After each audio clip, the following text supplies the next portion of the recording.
바꿀 수 없는 영혼들을 주님께로 인도할 수 있도록 저에게 지혜와 능력을 다해 주시옵시길 원합니다.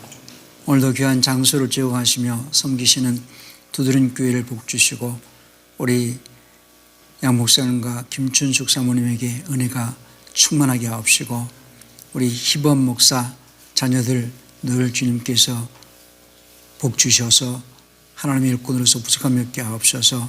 오늘도 우리 모두가 은혜 가운데서 복된 하루가 되게 하옵소서. 예수님의 이름으로 기도했습니다. 아멘. 오늘 첫째 시간이 죽은 자와 산 자에 대해서 말씀을 드릴 거고요. 두 번째 우리 최윤우 목사님이 예수의 이름에 대해서 말씀을 하실 거고, 그리고 오후 시간에는 아브라함의 품과 음부에 대해서 말씀을 드릴 겁니다. 우리 로마서 14장 8절부터 9절까지 한번 읽을까? 로마서 14장 8절 9절. 예. 로마서 14장 8절 9절 말씀. 우리 가운데 아무도 자기를 위해 살지 아니하고 아무도 자기를 위해 죽지 아니하는도다. 우리가 살아도 주를 위해 살고 죽어도 주를 위해 죽나니 그러므로 살든지 죽든지 우리는 주의 것이니라.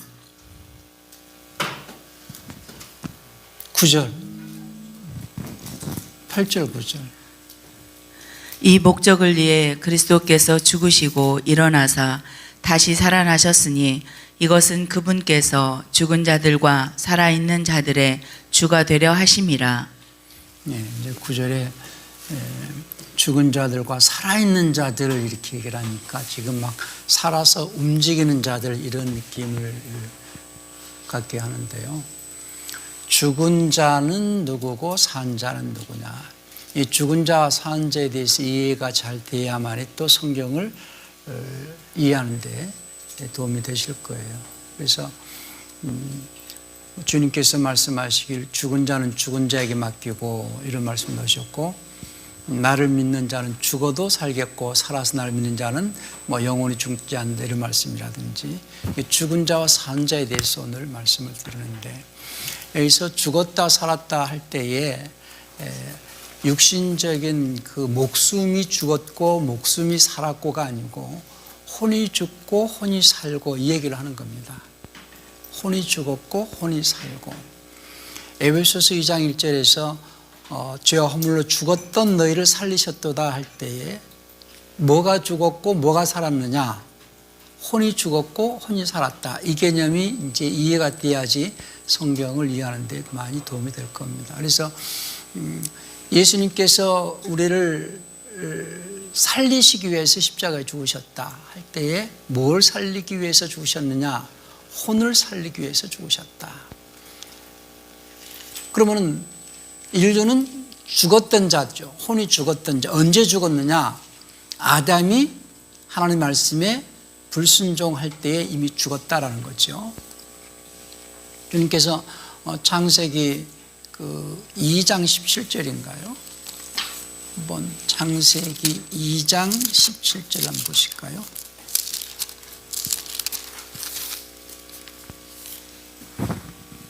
읽으세요. 창세기 2장 17절 말씀. 선악을 알게 하는 나무에서 나는 것은 먹지 말라. 네가 그 나무에서 나는 것을 먹는 날에 반드시 죽으리라 하시니라. 반드시 죽으리라 하시고 3장 6절에서 이제 먹지요. 3장 6절도 보세요. 여자가 보니 그 나무가 먹기에 좋고 눈으로 보기에 아름다우며 사람을 지혜롭게 할 만큼 탐스러운 나무이므로 그녀가 그것의 열매를 따서 먹고 자기와 함께한 자기 남편에게도 주매 그가 먹으니라. 그러면 이제 주님이 말씀하신 대로 죽어야 되는데 뭐가 죽느냐? 이 육체의 목숨이 끊어진 게 아니고 혼이 죽었다는 얘기예요. 혼이 죽은 상태. 그래서 성경은 혼이 죽고 혼이 사는 문제에 대해서 말씀을 하고 있다. 그래서 그러면 보통 사람들이, 세상 사람들이 생각하는 죽었다 살았다라는 것은 육체가 숨 쉬지 않는 것은 죽었고 뭐 이렇게 숨을 쉬고 움직이고 이건 살았고 이렇게 생각을 하기 때문에 성경을 이해하기가 참 어려운데요. 성경에서 말하는 죽었다 살았다라는 것은 혼이 죽었고 혼이 살았다. 그러면 혼이 죽은 상태는 어떤 상태냐? 혼이 죽은 상태는 하나님의 말씀에 불순종함으로써 하나님과의 관계가 끊어졌고 결국은 에덴에서 쫓겨나잖아요. 그래서 하나님의 말씀에 불순종하여서 하나님과 관계가 끊어진 상태, 그리고 마귀의 말에 순종해서 마귀의 관계와 이제 잘 맺어진 상태, 죽은 상태죠. 그래서 하나님과의 관계가 끊어지고 하나님의 말씀에 불순종하고 마귀와의 관계, 마귀의 말을 들어서 마귀의 말에 순종함으로써 이제 혼에 나타나는 그 죽은 자의 그 상태가 이제 창세기 4장 5절부터 나타나는 것이 이제 아벨의 때부터 이제 나타나기 시작을 하는데요. 이제 그러니까 아벨과 가인이 같이 하나님 앞에 제사를 드렸지만은 아벨은 이 양을 잡아서 드렸고 이제 가인은 곡식으로 드렸잖아요. 그래서 가인의 제사를 받지 않고 아벨의 것만 받았을 때에 하나님께서 그 아벨의 것만 받으니까 가인이 이제 연락하지 않은 걸 보고 분하고 안색이 변하고 그리고 결국은 아우를 쳐 죽이는 거. 그래서 그 마음속에 혼이 죽은 상태의 상황이 육체로 나타나겠다는 거죠. 죽은 혼의 상태가 육체의 얼굴의 표정으로 나타났고 그리고 이제 안색이 변하고 언어가 과격해지죠. 내가 아우를 지키는 자입니까? 이렇게 과격해지고 아주 경로했다고 그랬거든요. 거기 한번 4장 5절 한번 킹제임스를 한번 보시겠습니까? 가인과 그의 허물에는 관심을 받지 아니하셨으므로 가인이 몹시 분을 내고 그의 얼굴빛이 변하니라. 예, 그렇게 근데 경로했다는 표현이 있었죠. 어느 성경이에요? 킹제임스. 네, 경로했다. 거기 한번 읽어줘 보세요. 그러나 그분께서 가인과 그의 재물은 존중하지 아니하셨구나. 그러자 가인이 몹시 분노하였으며 그의 표정이 변하였다. 그러니까 표정이 안색이 변하고 언어가 경로. 어떻게 하나님 앞에 경로를 할 수가 있겠어요. 그리고 결국은 아벨을 죽이잖아요. 안색이 변하고 언어가 달라졌고 행동이 이제 죄가 다 나타나는 속이 혼이 죽은 상태의 성품이 이제 육체의 얼굴 표정으로 나타나고 언어에서 나타나고 행동에서 나타남으로써 죽은 상태가 나타나는 거거든요. 그래서 이제 그 마귀의 속성을 나타내게 되어진 때를 죽었다 이렇게 말하는 거죠. 혼이 죽은 상태. 그것이 이제 마귀의 속성을 전부 인간은 가지고 있다는 거죠. 그러면 이 로마서 1장 29절부터 31절까지 한번 읽어보시겠습니까? 로마서 1장 29절부터 31절까지 보세요. 로마서 1장 29절부터 30절 말씀, 31절 말씀. 그들은 모든 불의와 음행과 사악함과 탐욕과 악의로 가득하며 시기와 살인과 논쟁과 속임수와 적개심으로 가득하고 수군수군하는 자들이요 뒤에서 털뜯는 자들이며 하나님을 미워하는 자들이요 업심여기며 교만하고 자랑하는 자들이며 악한 일들을 꾸미는 자들이요 부모에게 불순종하며 지각이 없고 언약을 어기는 자들이며 본성의 애정이 없고 화해하기 어려우며 국률이 없는 자들이라. 예, 총 23가지 정도가 있어요. 본인이 이 23가지의 성품 중에 하나라도 가지고 있습니까? 아니면 없습니까? 있어요? 아직도 이제 씻어내야 될 게 많지요. 개혁성경에는 그 음행과 화해하지 않는 요 2가지가 빠져 있을 거예요. 개혁성경에서는 2가지가 빠져 있는데 음행하는 자요, 화해하지 않는 자요. 뭐 이렇게 교인들 가운데서도 목사님이 화해를 시키려고 해도 화해 않는 자들도 있죠. 화해하지 않는 자. 그게 마귀의 속성이라는 거예요. 그런 것들이 빠져야 된다는 거죠. 그런데 이제 그게 마귀의 속성을 가지고 있는 상태를 죽었다라고 말하고, 그것을 다 빼내고 이제 하나님의 속성을 나타내게 되었을 때를 살았다 이렇게 말하는데, 하나님의 속성은 우리 이제 사랑, 그리고 이제 성령의 열매, 이런 것들이 하나님의 속성인데요. 우리 고린도전서 13장 4절부터 6절까지인가요? 고린도전서 13장 4절부터 7절까지 한번 읽어주세요. 몇 가지, 이제 거기에 자기가 그렇게 하나님의 속성을 얼마나 가지고 있는지 한번 확인해 볼게요. 고린도전서 13장 4절에서 7절 말씀. 사랑은 오래 참고 친절하며, 사랑은 시기하지 아니하며, 사랑은 스스로 자랑하지 아니하며, 우쭐대지 아니하며, 보기 흉하게 행동하지 아니하며, 자기 것을 추구하지 아니하며, 쉽게 성내지 아니하며, 악을 생각하지 아니하며, 불법을 기뻐하지 아니하고 진리를 기뻐하며, 모든 것을 참으며, 모든 것을 믿으며, 모든 것을 바라며, 모든 것을 견디느니라. 그러니까 하나님의 속성을 자꾸 나타내기 위해서 힘쓰는 생활이 신앙생활인데요. 그러니까 여기에 이런 성품을 가지고 있으라는 거죠. 그리고 이제 영의 열매로서 갈라디아서 5장 22절, 23절. 갈라디아서 5장 22절, 23절이죠.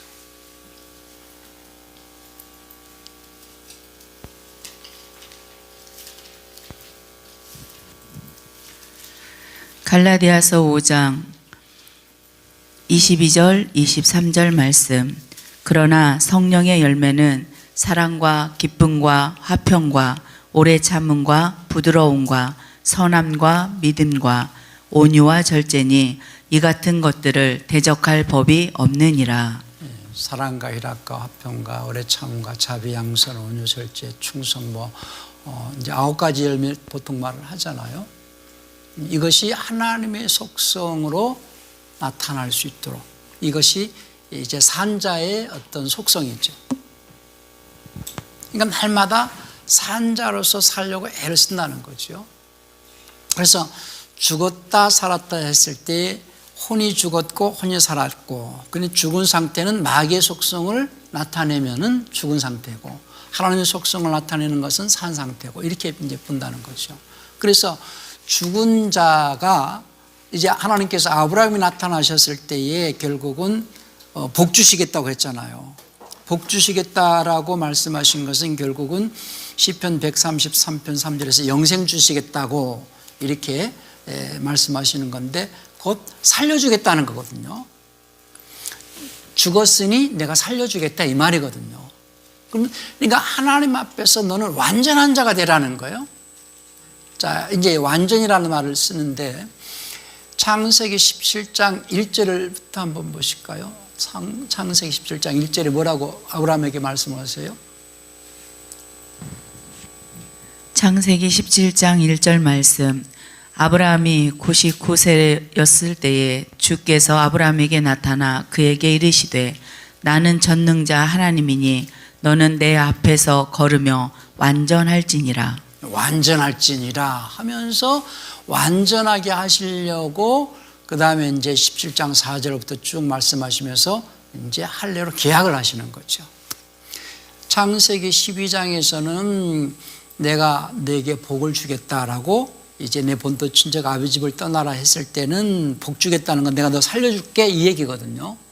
그리고 나서 12장부터 17장 사이에 이제 하나님 말씀을 쫓아서, 처음에는 12장 4절에서 말씀을 쫓아서 갔어요. 그리고 12장 10절에서 이제 그 환경에 못 이겨가지고 애굽으로 내려가가지고 아내를 뺏기는 일도 있었고, 그 중간에 이제 여러 가지 불순종하는 일이 있었죠. 그랬더니 이제 99세 때에 25년가량 지났잖아요. 한 20년 정도 지났잖아요. 아브라함이 주님께 부름받고 난 때가 몇 살이었어요? 75세. 그러니까 75세에서 한 20년 지나서 99세 때 나타나신 거잖아요. 한 20년 지나서 아브라함에게 나타나셔가지고 처음에 창세기 12장에서 내가 너에게 복을 주겠다 했을 때 내가 너 살려줄게 이 말씀이셨고, 그리고 이제 살려주겠다라고 약속하셨기 때문에 나와가지고 말씀을 쫓아서 살지 못하니까는 99세 때 나왔고 계약을 하자. 내가 너와 계약을 할 테니 너는 이제 그 계약에 근거해서 이제 완전하게 서 있으라는, 완전하는 거예요. 하나님 앞에 완전한 자가 되라는 거거든요. 그러니까 하나님 앞에 완전하다라는 것은 하나님 말씀에 순종하는 삶이 이제 하나님 앞에 완전한 건데, 그래서 이제 그 할례법을 주시고 계속해서 모세를 통해서 율법을 주시잖아요. 그러니까 할례법이나 율법이라는 것은 하나님 앞에서 완전하게 하는 법인데, 이제 그 할례법이나 율법은 육체의 행위로서는 완전하지만은 마음과 생각까지 완전케 못하니까 완전한 법이 아니죠. 그래서 이제 마음과 생각까지 완전하게 하기 위한 법이 믿음의 법이거든요. 그래서 이제 신약에 와서는 이제 완전한 법을 주시려고 오신 거거든요. 그래서 이제 우리가 보통 성경을 기록한 목적도 하나님의 사람으로 완전케 하려 합니다 그랬고요. 목사와 교사를 세우신 것도 성도들을 완전케 하려고 했다 이렇게 했고, 이제 그 바울이 이제 내가 너희를 가르치고 권하는 것도 하나님 앞에서 완전한 자를 세우려고 한다 이런 말씀을 쓰시면서 자유의 완전한 법을 주신다는 거죠. 그러니까 산 자와 죽은 자를 설명을 했고, 산 자는 혼이 살고 혼이 죽었는데 혼이 죽은 상태는 어떤 상태고 혼이 산 상태는 어떤 상태인가. 그리고 율법은 예수님께서 믿음의 법을 통해서 혼의 완전함, 그러니까 하나님 앞에 서기에 완전한 자가 되기 위해서 처음에는 육체의 행위로서 완전한 자로 하나님 앞에 세우기 위해서 주신 법이 율법이고, 이제 마음과 생각까지 완전한 자로 세우기 위해 주신 법이 믿음의 법이다 하는 얘기죠. 그래서 혼이 죽은 상태에서는 육체의 행위로서는 완전한 척하지만 결국은 혼이 완전하지 못하니까 혼이 살아야 완전할 거 아니겠어요. 혼이 산 상태여야만이, 그 혼이 완전하게 세워져야만이 육체도 완전하게 설 수 있는 거죠. 근데 이제 육체만 율법을 지켜서 육체만 완전하게 세워지는 법이 율법이라면은 이제 그 율법으로서 혼까지 완전하게 하지 못하니까 믿음의 법을 주시려고 오셨다. 그러면 이 혼이 완전하게 되기 위해서는 혼을 살려야 되거든요. 그래서 혼을 살리셨다라는 거예요. 혼을 에베소 2장 1절에서 너희 죄와 허물로 죽었던 너희를 살리셨다라고 할 때에 그 살리시고 난 다음에 혼이 행위로서 이제 완전하게 나타나게 하시려고 하신다는 거죠. 그런데 그 혼이 산자이면서도 혼이 완전하게 못하니까 결국 그들이 이제 지옥으로 간다는 거예요. 그래서 이제 계시록 3장 2절에서 내 행위가 완전한 것을 내가 보지 못했다는 거예요. 한번 계시록 3장도 한번 보실까요?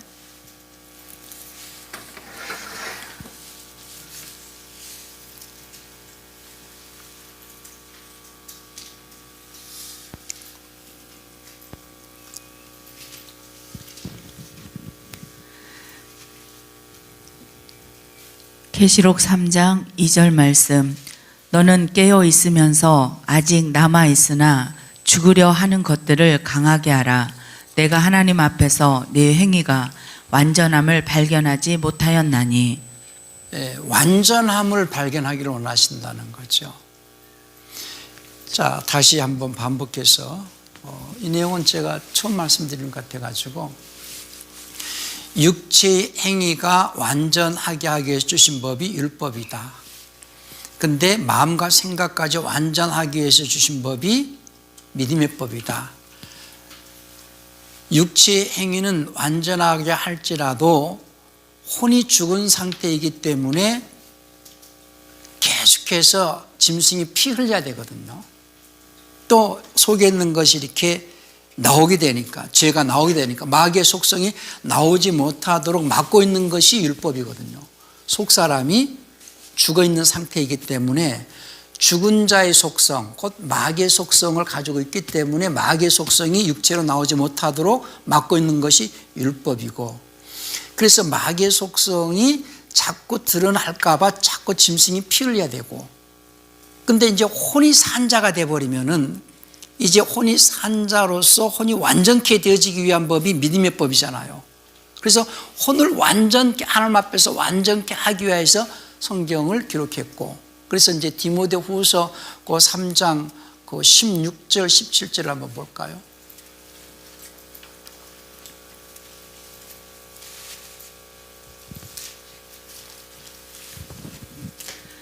디모데후서 3장 16절 17절 말씀. 모든 성경 기록은 하나님의 영감에 의해 주어진 것으로 교리와 책망과 바로잡음과 의로 교육하기에 유익하니, 이것은 하나님의 사람이 완전하게 되어 모든 선한 일에 철저히 갖추어지게 하려 함이라. 하나님의 사람이 완전하게 되어 할 때에 하나님 앞에서 완전한 자가 되라. 하나님 말씀에 순종으로 완전하게 되시는 거거든요. 그래서 목사와 교사를 세운 것도 성도를 완전케 하며, 이런 표현을 써서 에베소서 그 4장 11절부터 13절까지 한번 봅시다.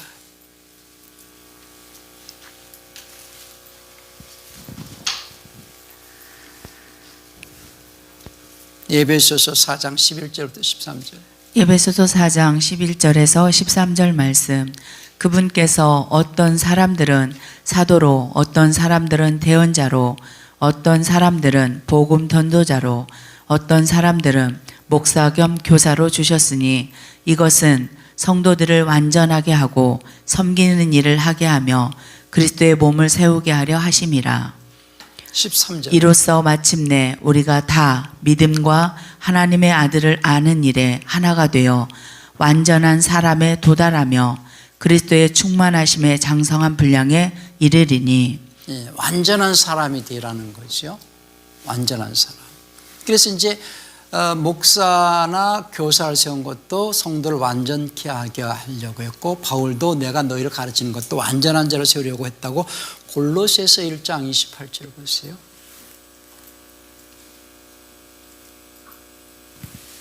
골로새서 1장 28절. 골로새서 1장 28절 말씀.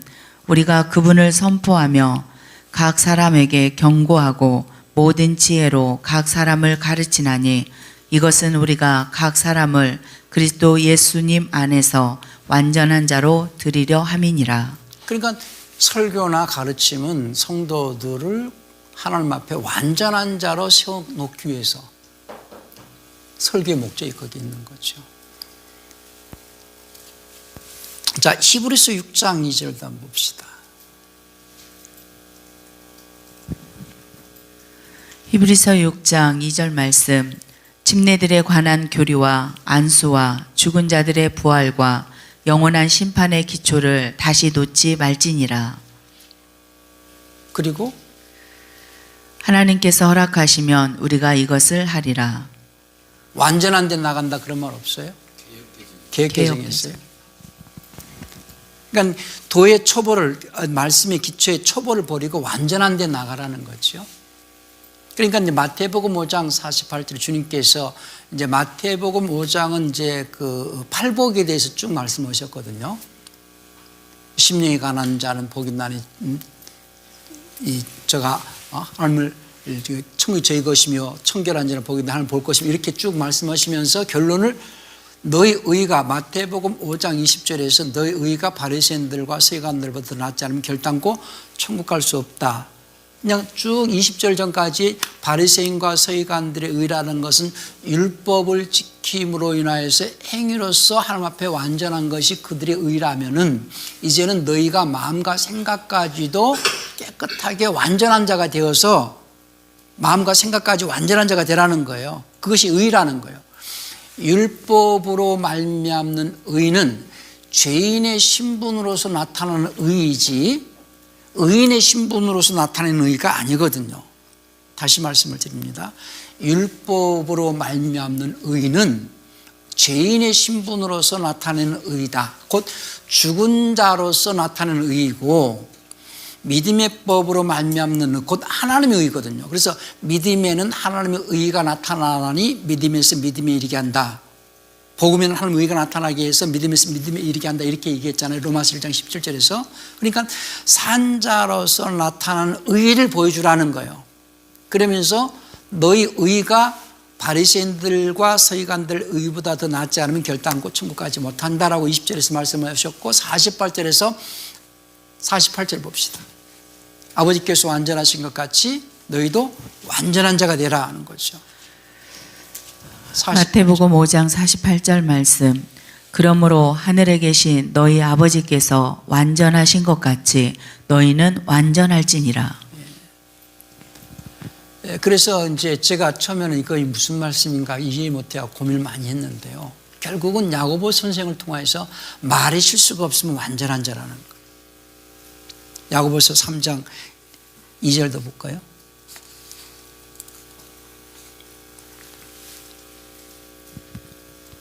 (3장 2절) 야고보서 3장 2절 말씀. 우리가 다 많은 일에 실수하나니 만일 어떤 사람이 말에 실수하지 아니하면 바로 그 사람은 완전한 사람이요 또한 온몸을 제어할 수 있는 사람이니라. 그러니까 그 말이라는 것은 그 마음과 생각에서 나오는 거잖아요. 그러니까 마음이 깨끗하고 마음이 흠이 없을 때에 말이 실수가 없다는 거죠. 그래서 말에 실수가 없으면 완전한 자다.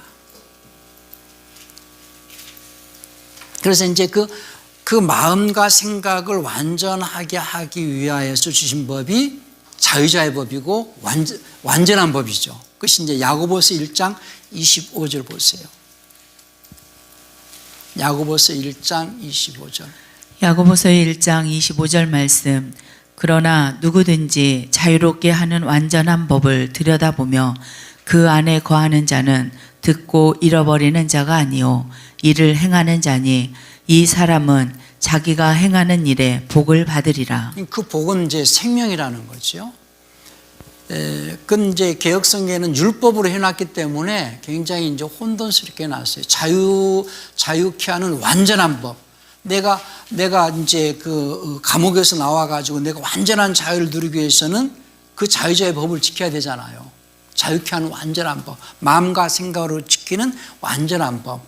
그래서 이제 신앙생활은 이제 그 그리스도 앞에 그 설 때에 아까 로마서 처음에 14장 그 9절에서 산자와 죽은 자 얘기하면서 10절에서 그리스도의 심판대 앞에 설 거라고 그랬거든요. 그러니까 이 야고보서 2장 12절에서 너희가 자유의 법으로 심판받을 자처럼 행하기도 하고 말도 해라. 우리는 이제 그리스도의 심판대 앞에서 심판을 받을 때 무슨 법으로 심판을 받느냐? 자유의 법으로 심판을 받는다는 거예요. 그것을 기억하면서 내가 자유의 법으로 심판받을 자인 것을 알고 그 자유의 법에 의해서 내가 그 자유의 법을 지키고 있는지 그 자유의 법을 어기고 있는지 그걸 생각하면서 살아가라는 거거든요. 그 야고보서 2장 12절도 한번 읽어주세요. 야고보서 2장 12절. 야고보서 2장 12절 말씀. 너희는 자유의 법에 의해 심판받을 자들처럼 그렇게 말하고 그렇게 행하라. 자유의 법에 심판받을 것이다. 그리스도의 심판대 앞에 섰을 때에 자유의 법에 너희가 심판을 받을 것이니 자유의 법을 잘 지켜라 이 말이거든요. 그래서 이제 이런 표현이 뭐냐면 과거에 이제 그 죽은 자로서 살아왔을 때의 그 언어라든지 마음이라든지 그 전부 마귀의 속성이잖아요. 마귀의 속성을 지니고 말도 하고 행하기도 했는데 그 죽은 자의 행위를 벗어버리고 산 자로서 살라 하는 것을 다른 말로는 너희가 옛사람을 벗어버리고 새사람을 입으라 이렇게 표현하는 거예요. 옛사람을 벗어버리고 새사람을 입어라. 자, 골로새서 한번 봅시다. 3장 9절부터 15절까지 한번 읽어보실래요?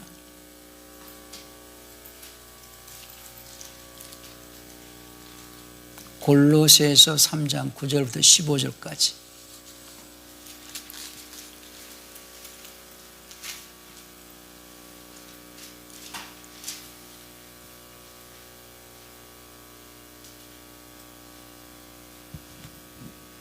골로새서 3장 15절에서 19절에서 아니 9절에서 15절까지. 죄송합니다. 골로새. 골로새서 3장 9절 서로 거짓말하지 말라. 너희가 옛사람을 그의 행위와 함께 벗어버리고 옛사람을 벗어버리고 새 사람을 입었는데 이 새 사람은 그를 창조하신 분의 형상을 따라 지식면에서 새로워진 자니라.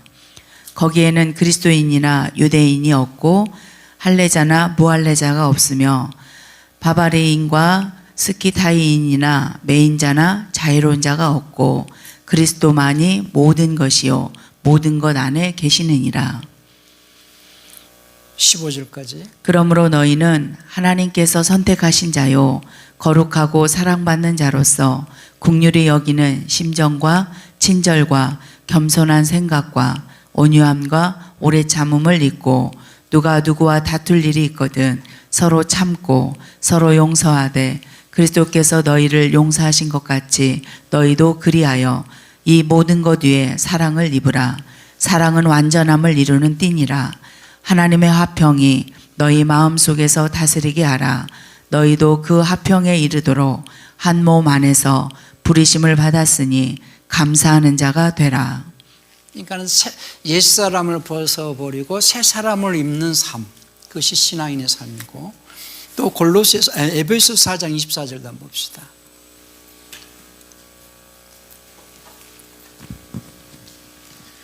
에베소서 4장 24절 말씀. 또 너희가 하나님을 따라 의와 참된 거룩함으로 창대된 새 사람을 입을 것을 의와 참된 거룩함으로 창조된 새 사람을 입을 것을 가르침 받았으니. 새 사람을 입으라는 거죠. 의와 참된 거룩함으로 새 사람을 입으라.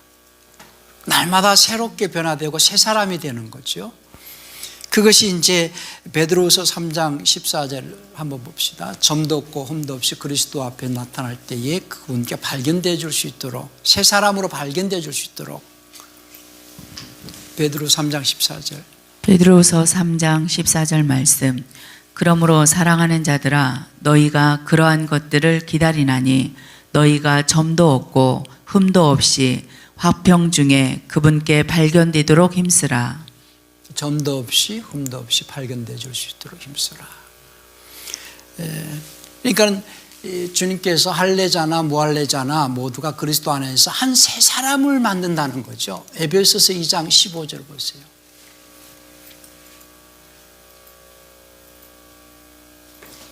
에베소서 2장 15절. 에베소서 5장 15절 말씀. 2장 15절. 2장 15절 말씀. 원수 되게 하는 것, 즉 규례들에게 수록된 명령들의 율법을 자기 육체로 없으셨으니 이것은 둘을 자기 안에서 하나의 새 사람으로 만듦으로써 화평을 이루려 하심이요. 그 전에 이제 할례자나 무할례자가 이게 중요한 게 아니고, 너희가 에베소 교회는 이방인이었잖아요. 너희가 그리스도의 밖에 있던 사람들이었고 이방인이었고 무할례자들이었는데, 이제 무할례자든 할례자든 예수 안에서 한 뉴맨, 새 사람을 짓는다는 거죠. 새 사람. 그러니까 옛 사람과 새 사람 얘기가 계속 나오는 겁니다. 그러니까 이제 갈라디아 6장 15절에서 할례나 무할례가 중요한 것이 아니라 새롭게 지음받는 게 중요하다 할 때 새 사람 말하는 거죠. 뉴맨이 되는 게 중요하다는 거예요. 한 새 사람. 그러니까 옛 사람을 새 사람이 되기 위해서 날마다 옛 사람을 벗어버려야 되죠. 옛 속성과 옛 성품을 벗어버리고 하나님의 성품을, 그러니까 하나님의 말씀은 하나님의 속성과 성품을 담고 있는 말씀이 하나님의 말씀이거든요. 그러니까 하나님의 말씀을 내가 녹여가지고 인격으로 나타내는 생활이거든요. 하나님의 말씀을 하나님의 말씀은 하나님의 속성과 성품을 담고 있는 말씀이고 그 하나님의 말씀을 녹여서 내 인격으로 나타내기 힘쓰는 생활. 그래서 새 사람, 옛사람, 과거 사람은 옛사람이고 내가 이제 그 말씀의 순종을 통하여서 새 사람이 되어져 가는 삶이 신앙생활이죠. 근데 이제 주님께서 그런 말씀 하셨어요. 이스라엘의 그 규례대로 손발 안 씻고 먹는 걸 보고 뭐 그 바리새인들이 시비를 거니까 사람의 입으로 들어가는 것이 깨끗하냐 입에서 나오는 게 깨끗하냐 그러시면서 속에서 나오는 것이 더럽지 않느냐 하는 것이 속에서 나온다는 것은 요 마음과 생각 속에서 나오는 것은 말하는 거거든요. 그러니까 마음속의 음란과 행위가 여러 가지 나온다는 거예요. 그것이 속에서 나오는 것이 더럽다. 마가복음 7장 21절부터 23절 보실까요? 마가복음 7장 21절부터 23절. 마가복음 7장 21절부터 23절 말씀. 속에서 고 사람들의 마음에서 악한 생각, 간음, 음행, 살인, 도덕질, 탐욕, 사악함, 속임수, 세욕, 악한 눈, 신성모독, 교만, 어리석음이 나오는데 이 모든 악한 것들이 속에서 나와 사람을 더럽게 하느니라 하시니라. 그러니까 그 속에서 나오는 것들이 그런 것들이 나오게 되는 것은 죽은 자이기 때문에 죽은 자의 속성, 곧 마귀의 속성이 있다는 거죠. 마귀의 속성이 죽은 자의 속성이 마귀의 속성이고 마귀의 속성이 이런 것이다. 그러니 너희가 그런 옛사람의 속성을 벗어버리고 하나님의 사람으로 새 사람을 입으라 하는 것이 성경 전체 얘기거든요. 지금 죽은 자와 산 자를 설명하기 위해서 이제 말씀을 시작을 했고요. 그래서 창세기 17장 1절에 처음 아브라함에게 계약하시기 전에 너는 내 앞에서 완전한 자가 되라 할 때에 율법은 육체 행위로는 완전케 되어지게는 할 수 있겠지만은 이 속사람이 완전케 되어지지 못하니까 자기의 완전한 법을 주시면서 속사람을 완전케 하시기 위해 주신 것이 신약의 내용이고 그것 때문에 목사와 교사를 세웠고 성경을 기록했고 그것 때문에 가르치기를 잘해라는 거죠. 그러면서 이제 계시록에 가서는 너희가 내 행위가 완전하지 못하다 하는 것을 책망하시는 거죠. 지금 이 시대에 과연 그런 책망을 들을 자가 저부터라도 근데 알고 있으면 이걸 고칠 수 있잖아요. 이런 공부를 하는 것은 주님이 책망하시는 것이 이런 것이로구나 이제 그렇게 알았다는 거죠. 그래서 오늘 산자와 죽은 자를 설명할 때에 산자는 혼이 살고 혼이 죽고 산자의 속성은 이렇고 죽은 자의 속성은 이렇다. 죽은 자는 옛사람이고 산자는 새사람인데 새사람을 자꾸 예수님께서 십자가에서 우리를 살리셨고 산자로서 살아가게 하려고 말씀을 주셨으니까 산자로서 살아간다는 게 어떻게 사는 것이 산자로 살아가는 거냐. 산자라면은 산자로서 살아가야 되는데 산자로 살아간다는 것은 하나님의 속성을 자꾸 나타내는 것이 산자로서 살아가는 것이다 하는 얘기라는 거예요.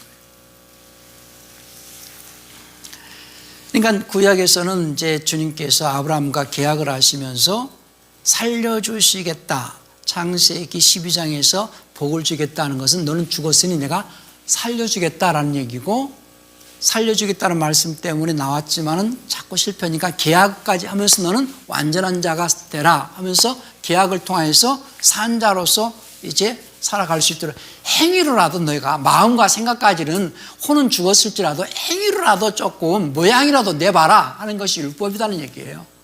그래서 이제 언젠가는 메시아가 와서 그 혼을 살려주실 것이다 라는 그 계약을 갖고 있는 게 아브라함 때고 그걸 아브라함과 계약하셨고 이삭을 두고 맹세하셨고 이제 야곱을 통해서 율법을 주신 거잖아요. 그렇기 때문에 이제 하나님은 죽은 자의 하나님이 아니요 산 자의 하나님이다 할 때에 아브라함의 하나님이요 이삭의 하나님이요 야곱의 하나님이다 이렇게 말씀하시거든요. 근데 지금 현 상태에서 또 예수님께서 오신 상태에 오셨을 당시에도 유대인들이 생각할 때는 아브라함도 죽었고 이삭도 죽었고 야곱도 죽었잖아요. 그런데 어떻게 하나님은 죽은 자의 하나님이고 산 자의 하나님이시라고 말씀하느냐 하는 것은 아브라함과 계약하시고 이삭을 두고 맹세하시고 또 야곱을 통해서 주신 그 율법을 지킴으로 인하여 가지고 할례를 하면서 율법을 지키는 그 이스라엘 사람들은 하나님과 계약하신 그 계약이 살아있다는 거예요. 어떤 계약이 살아있느냐? 살려주시겠다고 하는 계약이 살아있기 때문에 그 살려주시겠다는 그 계약이 무효화되지 않게 하려고 이스라엘은 할례를 받고 율법을 지켰다 그 말입니다. 처음 들으실 때는 좀 어려울 수 있습니다. 그런데 이제 예수님의 십자가 사건으로 인하여서 모든 인류는 십자가에서 우리를 살리셨다라는 거예요. 자, 한번 성경을 한번 볼까요? 일단은 마태복음 22장 32절 한번 봅시다. 마태복음 22장 32절 보십시다. 마태복음 22장 32절 말씀. 나는 아브라함의 하나님, 이삭의 하나님, 야곱의 하나님이라 하셨으니 하나님은 죽은 자들의 하나님이 아니요 살아있는 자들의 하나님이시니라 하시매. 그러니까 거기서 이제 뉘앙스가 살아있는 자들의 하나님이다. 그러니까 육체적으로 막 이렇게 살아있는 자 하나님이라고 느낌을 주기 때문에 그냥 거기서 저는 산 자의 하나님이시다 이렇게 표현하는 것이 조금 뉘앙스를 살리지 않을까. 이제 이걸 의미를 알면 이제 그렇게 번역을 하겠죠. 또 한 군데 있습니다. 마가복음 12장 27절에도 있어요. 마가복음 12장 27절.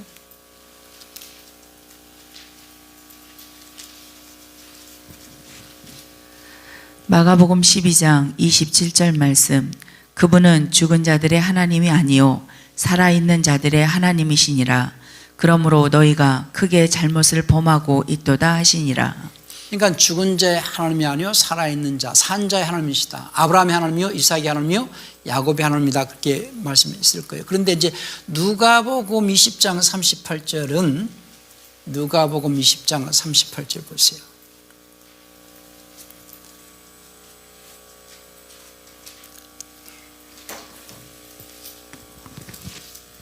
누가복음 20장 38절 말씀.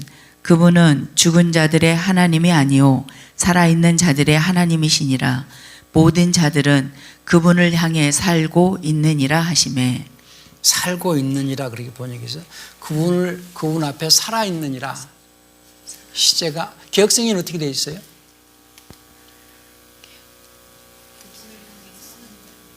그분을 향해 사느니라? 살았느니라?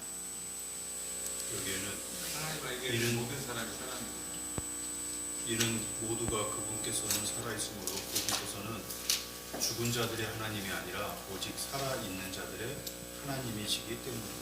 그래요. 그러니까 지금은 예수님의 십자가 사건으로 인해서 모든 인류를 살리셨다라는 거죠. 에베소서 2장 1절에서 죄와 허물로 죽었던 너희를 살리셨다라고 할 때에 에베소 교인들을 향해서만 말하는 게 아니고 모든 인류가 살았다는 거예요. 십자가 사건은 모든 인류를 살리신 사건이다. 우리 에베소 2장 1절도 한번 보시겠습니까? 에베소서 2장 1절 말씀.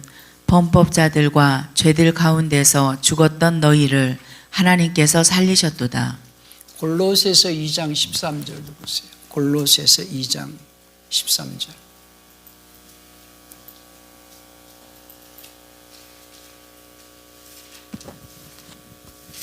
골로새서 2장 13절 말씀.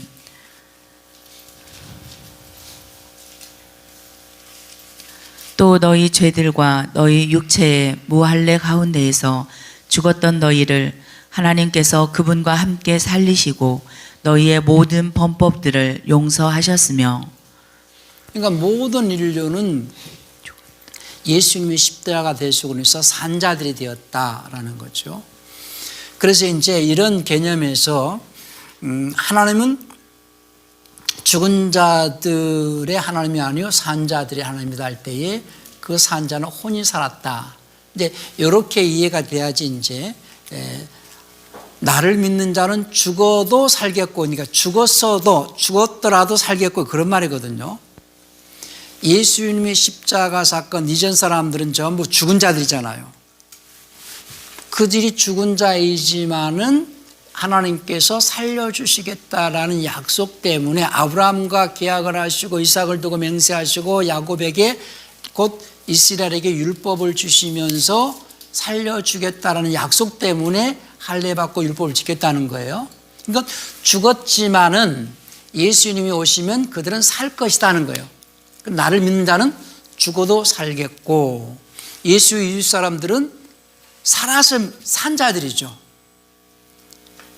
예수를 안 믿는 자들도 산 자들이거든요. 본인들이 산 자라는 것을 알지 못할 뿐이지, 예수 이웃 사람들은 모든 인류가 하나님 앞에 산 자인데, 산 자인 상태에서 예수님을 믿고 살아가는 자는, 그분의 말씀에 순종하면서 살아가는 자는 영원히 죽지 않는다는 거예요.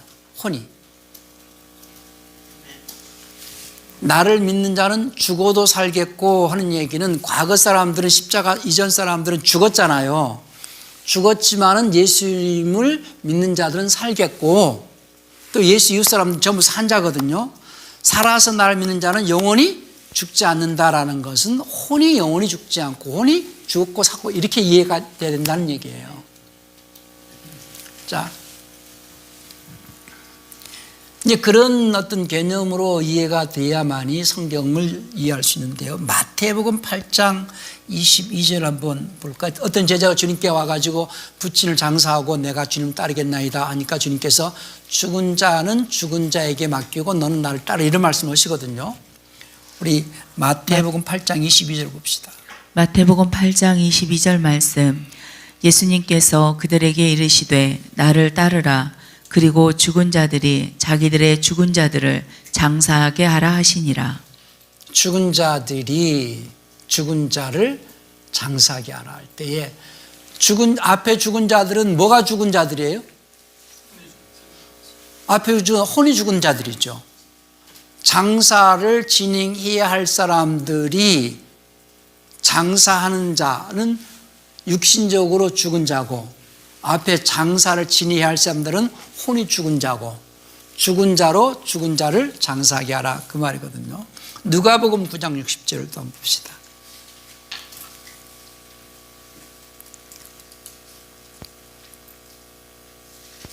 누가복음 9장 60절입니다.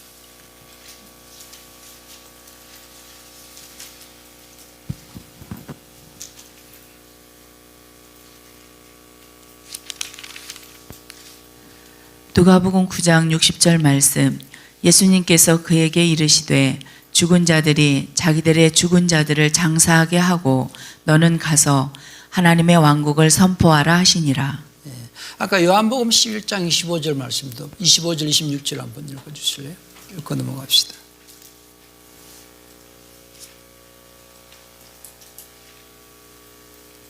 (11장) 25절 26절.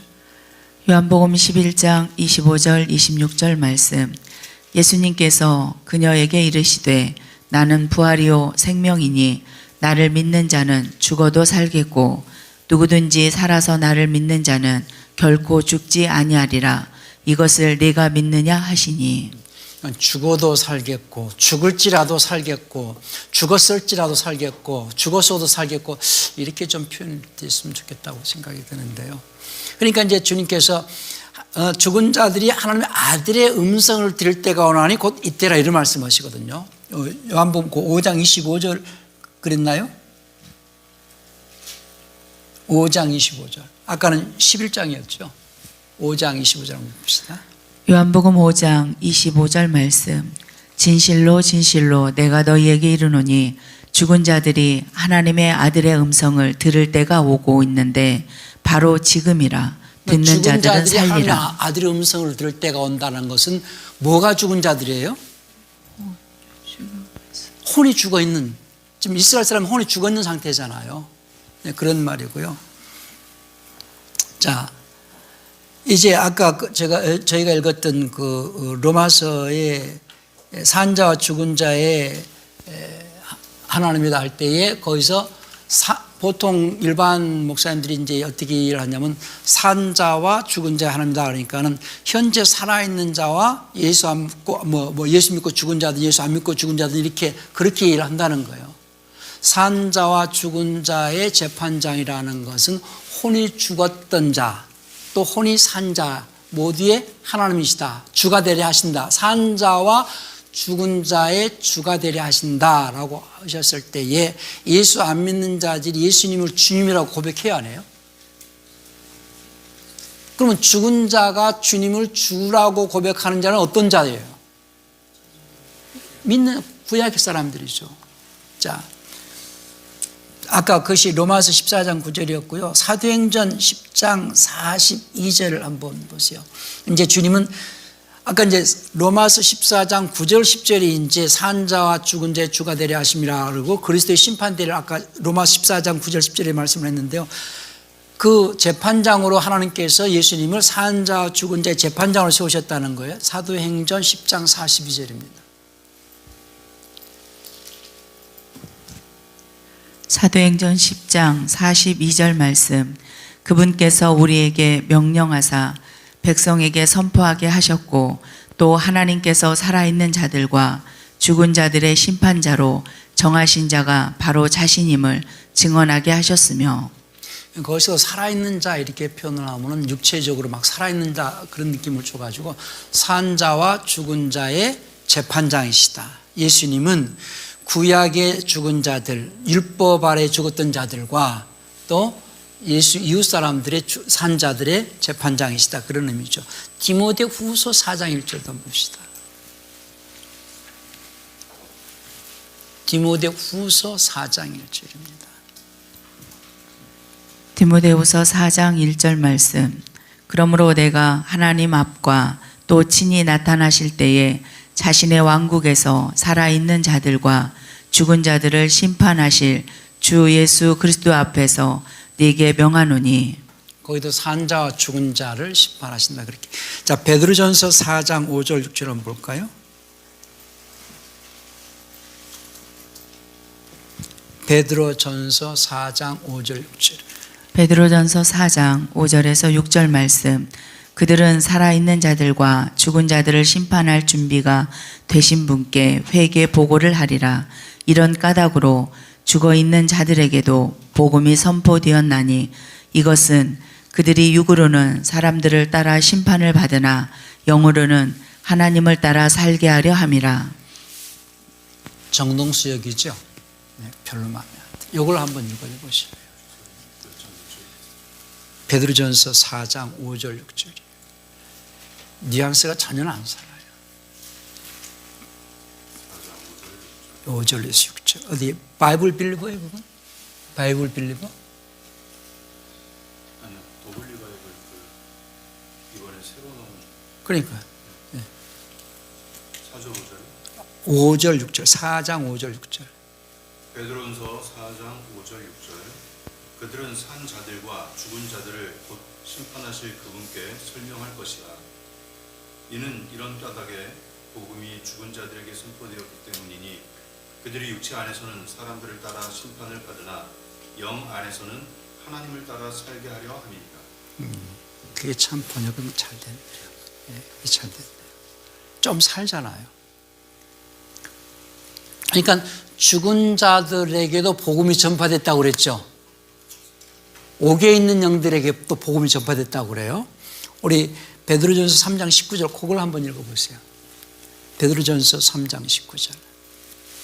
성령님에 의하여 또한 그분께서는 감옥 안에 있는 영들에게 가서 선포하셨느니라.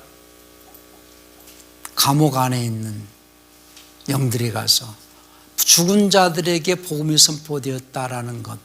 이제 그 내용은 이제 점심 먹고 최 목사님 강의 끝나고 이제 부자와 나사로에 있을 때에 아브라함의 품과 이제 그 음부에 대해서 얘기할 때에 죽은 자가 간 곳에 대해서 이제 설명을 하겠고요. 그러니까 그리스도인들은 어떤 자들은 죄에 대해서 죽은 자의 자요 또 의에 대해서 하나님에 대한 산 자다라고 할 때에 죄에 대해서는 죄가 유혹받을 때 내가 그 죄의 유혹에 움직이는 자는 이게 산 자요 죽은 자요. 죄에 살았어요 죽었어요? 죄에 예. 대해서는 예. 근데 그리스도인들은 죄에 대해 산 자로 살아야 돼요? 죄에 대해 죽은 자로 살아야 돼요? 죽은 자.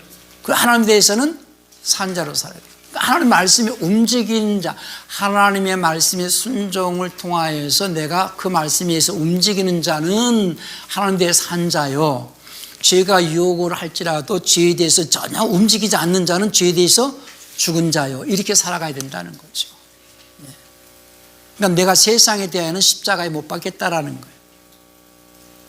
세상에 대해서 내가 전혀 그 정욕이나 안목이나 이런 것들에 의해서 움직이지 않고 말씀에 대해서 내가 움직이는 자가 되어야 된다는 거죠. 뭐 그렇게 사는 게 쉽지는 않겠지만 그렇게 살려고 애를 써야 된다. 자, 자꾸 사인이 와가지고 오전 시간 이렇게 하고 식사하고 우리 예수 이름에서 듣고